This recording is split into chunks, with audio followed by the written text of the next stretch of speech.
안녕하세요. 오늘은 보정명령이 국가에서 공식적으로 개인정보를 유출하는 통로라고요 라는 제목으로 영상을 찍어보도록 하겠습니다. 보정명령이 뭐냐면요. 법원에서 원고가 소송을 하는 사람이고 피고가 소송을 받는 사람이잖아요. 그러면 이 소송을 받는 사람인 B에 뭐 전화번호라든지 주민등록번호라든지 주소지라든지 이제 그런 걸 모르면 B한테 소송장에 가지 않아요. 그래서 법원에서 A에게, 그러니까 원고에게 보정명령이라는 서류를 내려줍니다. 그러면 A가 보정명령을 가지고 B라는 사람의 모든 개인정보를 입수할 수가 있어요. 그 부분에 대해서 좀 더 자세히 알아보도록 하겠습니다. 일단 자 여기 A라는 사람이 있어요. A라는 사람이 가령 예를 들어서 이 B라는 사람에게 돈을 빌려줬다고 칩시다. 한 1억을 빌려줬다고 해요. 근데 B가 안 갚았어요. 그러면 A가 할 수 있는 게 뭐가 있을까요? 첫 번째로 형사고소를 할 수 있죠. 예를 들면 사기라든지. 두 번째로 뭘 할 수 있냐면 이제 민사소송을 할 수 있어요. 대여금 반환 소송이 될 수도 있고, 어쨌든 이제 그런 소송을 할 수가 있는데 A가 B에 대해서 아는 게 별로 없어요. 예를 들면 뭐 이름이랑 전화번호밖에 없다는 말이에요. 그러면 자 이걸 가지고 A가 소송장을 써요. 그래서 B라는 사람한테 이 소송장이 전달이 되게 해주세요 라고 A라는 사람이 B라는 사람의 이름이랑 전화번호만 써서 법원에 제출을 해요. 그러면 법원은 이 B라는 사람이 소송장을 받기 위해서 A에게 보정명령이라는 서류를 내려줍니다. 그럼 A는 그 보정명령이라는 서류를 가지고 이 B라는 사람의 주소지를 확인할 수 있어요. 어떻게 확인을 하느냐? 지금 A라는 사람이 B라는 사람의 뭘 알고 있어요? 이름과 전화번호를 알고 있어요. 이걸로 찾는 거예요. 보정명령 서류를 가지고 우리가 통신사가 크게 3개가 있죠. 물론 알뜰폰도 있지만 어쨌든 크게 3개로 봅시다. SK텔레콤이 있고, 그 다음에 그 KT가 있고 LG가 있잖아요. 이 전화번호를 가지고 SK텔레콤, KT, LG 여기다가 다 서류를 보내요. 보정명령 서류를. 내가 법원에서 B라는 사람의 주소지를 확인하기 위해 보정명령 서류를 받았다. 그러니까 이 사람이 이 전화번호를 갖고 있으니 이 전화번호를 가지고 있는 사람의 정보를 달라 라고 보정명령 서류를 각 통신사에 보냅니다. 그러면 이 전화번호가 SK나 KT나 LG 중에 어딘가 하나에 속해 있을 거 아니에요. 통신사에. 그러면 거기서 확인이 되고, 예를 들어서 뭐 SK였다. 그러면 SK에서 답신을 보내와요. A한테. B라는 사람에 대한 정보가 우리한테 있어. 그러니까 가져가 하고 보내줍니다. 그러면 그 정보에 뭐가 있냐면 이름과 전화번호는 원래 알고 있었죠?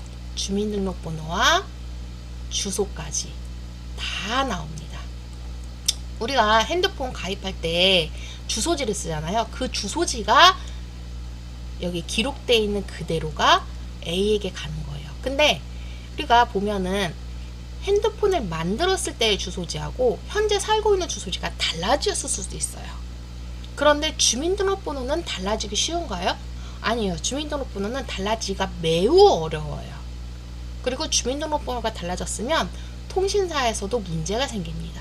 그래서 주민등록번호는 절대 바뀌지 않잖아요. 뭐 바뀌었으면 이제 바뀐 주민등록번호로 나오는 것이고, 어쨌든 주민등록번호를 가지고 이 사람이 정말 이 주소지에 살고 있나를 확인하기 위해서 이번에 또 어디를 가요? 동사무소를 갈 수 있습니다. 동사무소 가서요, 야, 내가 보정명령서도 받았고 이 사람이 어떤 주민등록번호를 가지고 있는지까지도 내가 확인했어. 그러니까 이 B라는 사람의 주민등록 초본을 떼어줘 라고 말을 할 수 있어요. A가 직접. 그러면 동사무소에서는 보정명령서를 가지고 왔기 때문에 B라는 사람의 주민등록 초본을 전부 지금까지 어디서 태어나서 어디로 이사 가고 지금 현재 어디에 살고 있는지 그 초본의 모든 내용을 다 떼어줍니다. 이게 뭐예요? 개인정보 유출이에요. 쉽게 얘기하면. 물론 보정명령을 그런 식으로 사용하면 안 되겠죠. 그러나 그런 식으로 사용을 한 사례가 있습니다. 제가 얼마 전에 다른 사람에게 판결문을 하나 받았어요. 이런 경우가 있더라 라면서. 어떤 경우가 있었냐면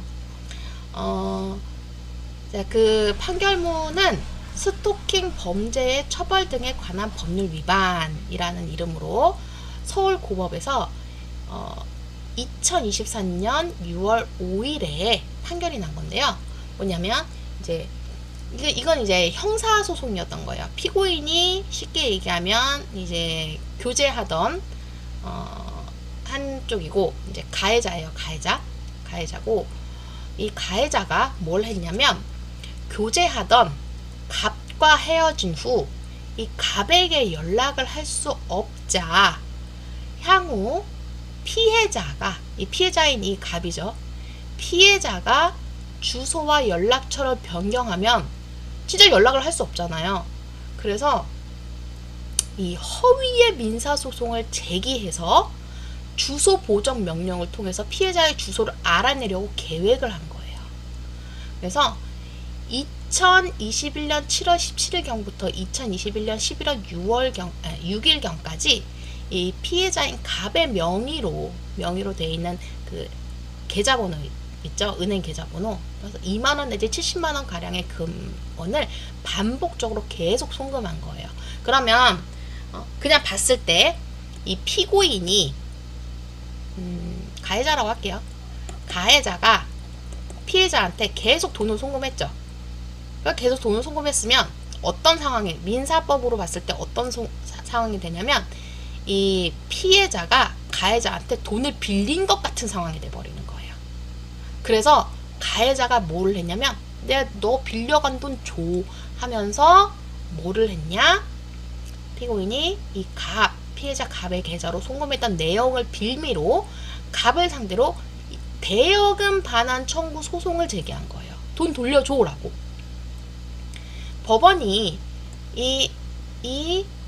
이거는 이제 이 소송 자체는 형사소송이었는데 대여금 반환 청구 소송 민사소송이었던 거예요. 그러니까 가해자가 민사소송인 대여금 반환 청구 소송을 피해자한테 한 거죠.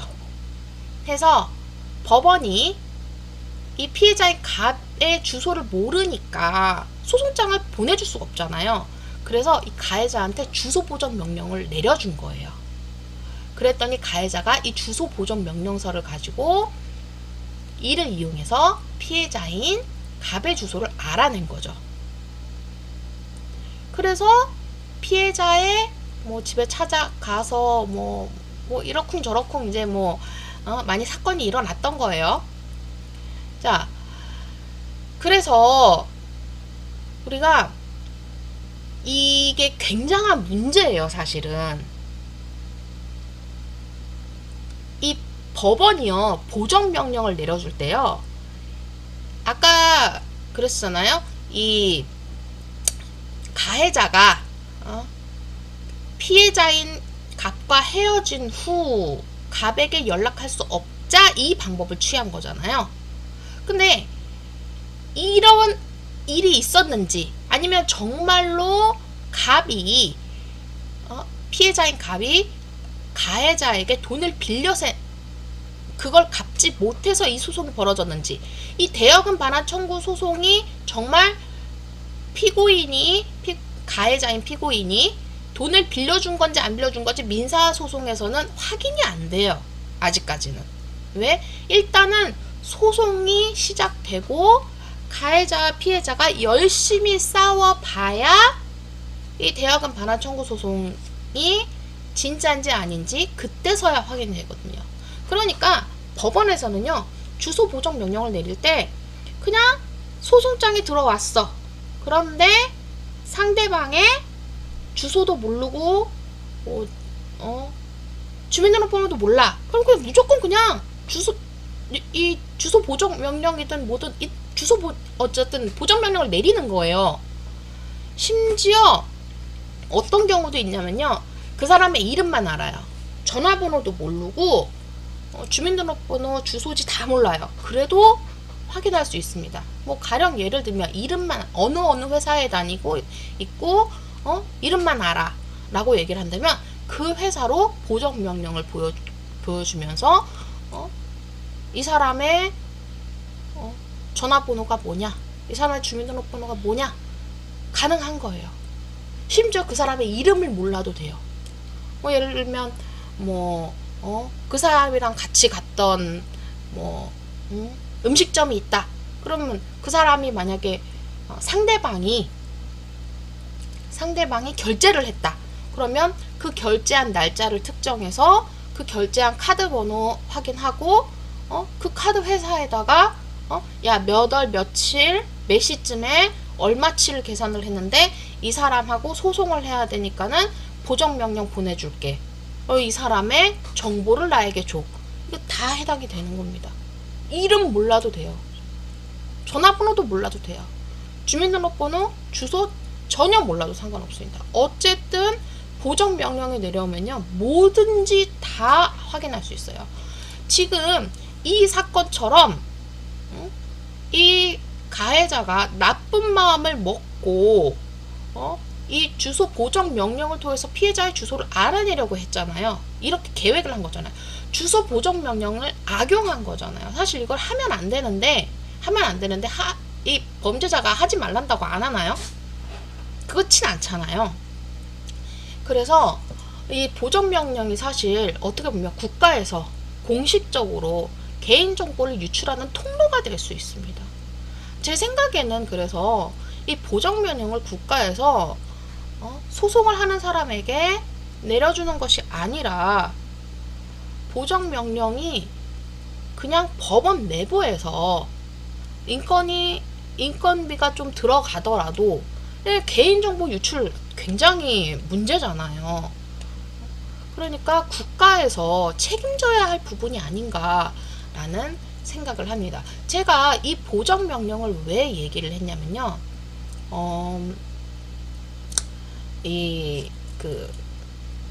각종 폭력 사건에서도 피해자가 가해자를 이제 고소를 했어요.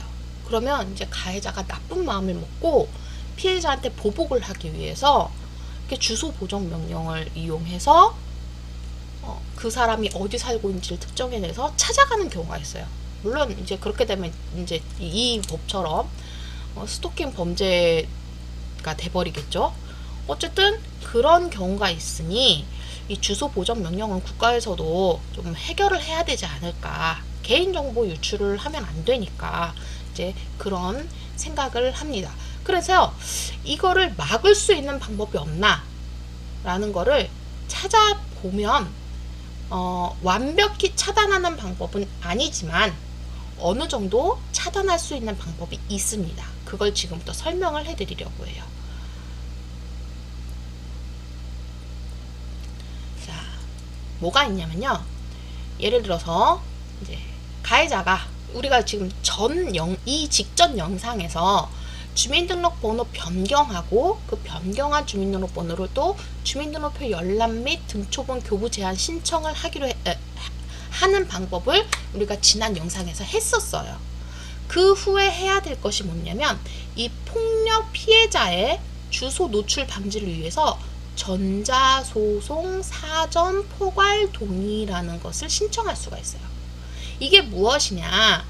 이게 지금 이 사전 포괄 동의는요, 지금 현재 최대 기간이 1년이에요. 이 1년의 범위 내에서 일정 기간을 정해서 그 기간 안에 소송 등의 당사자가 될 경우, 그러니까 아까 같이 아까 그 피해자 있었잖아요. 그 스토킹 처벌 거기서 이제 피해자 갑이 이거를 먼저 했었다면 주소 노출이 되지 않았을 거예요. 그런데 그 이제 피해자 갑을 탓하는 게 아니라 이게 시작이 된 지 얼마 안 됐어요. 이 정책이. 그리고 이 정책을 많은 분들이 잘 모르고 계세요. 그래서 이 직전에 봤던 그 판결문에서처럼 그 피해자분이 앞으로는 이거를 하셔야 되겠죠. 그리고 그 외에 다른 분들도 이거를 하시면 자신의 주소가 유출되는 일은 없겠죠. 자, 그래서 더 읽어볼게요. 이 전자소송을 진행하는 것에 대해서 사전에 동의하는 것을 의미합니다. 그래서 소송 관련 문서가 등기 우편으로 오지 않고요. 전자로 와요. 그래서 전자로 전자소송 포털이 이제 PC에서 볼 수 있게 되는데 기본형은 PC예요. 요즘에 이제 모바일 앱에서도 볼 수 있거든요. 근데 모바일 앱에서는 잘 안 보이는 게 많아요. 오류가 좀 많아요. 제가 오류 몇몇 개 잡아내가지고 전자소송 그 홈페이지에다가 이렇게 건의를 넣었는데 몇몇 개는 해결이 되는데 몇몇 개는 해결이 굉장히 어렵다고 얘기를 하시는 거를 제가 이제 직접 들은 적이 있어요. 어쨌든 PC에서 하시는 거고요.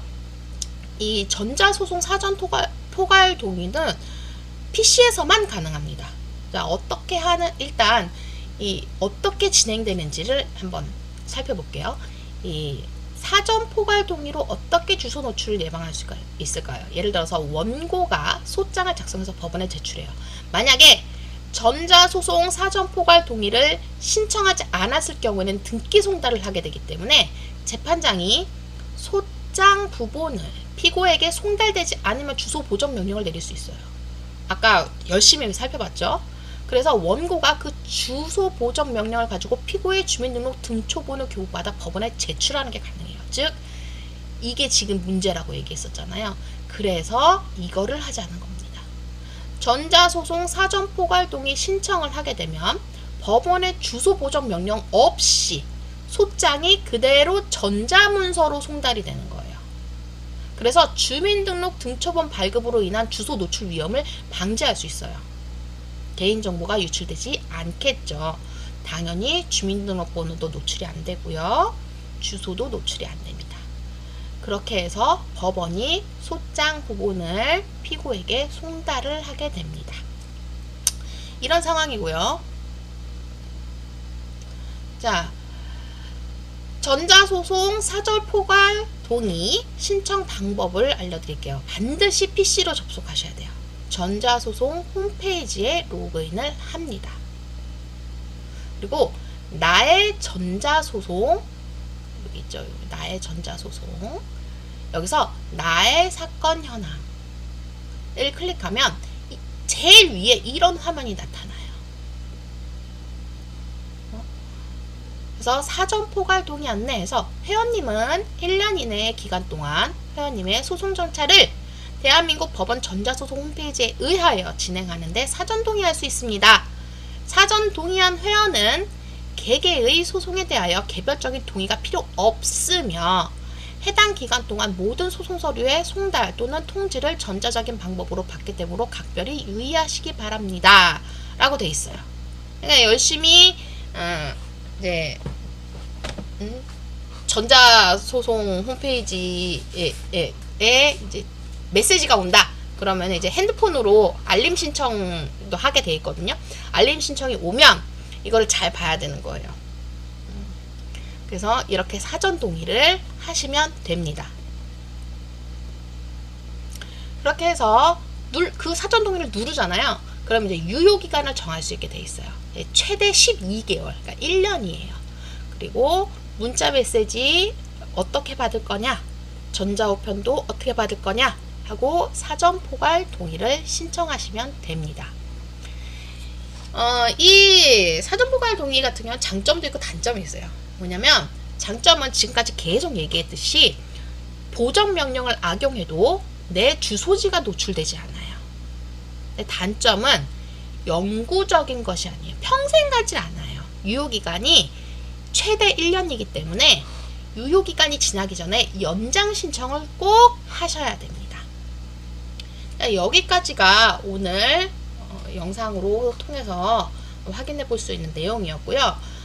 마지막으로 아까 영상 중간에도 이야기했지만 이 보정 명령이 유효기간이 좀 평생인 것을 좀 국가에서 좀 해주던지 아니면 보정 명령 자체를 국가가 책임지던지 이런 식의 좀 방법이 필요하지 않을까라는 생각을 해보며 오늘 영상은 여기까지 하겠습니다.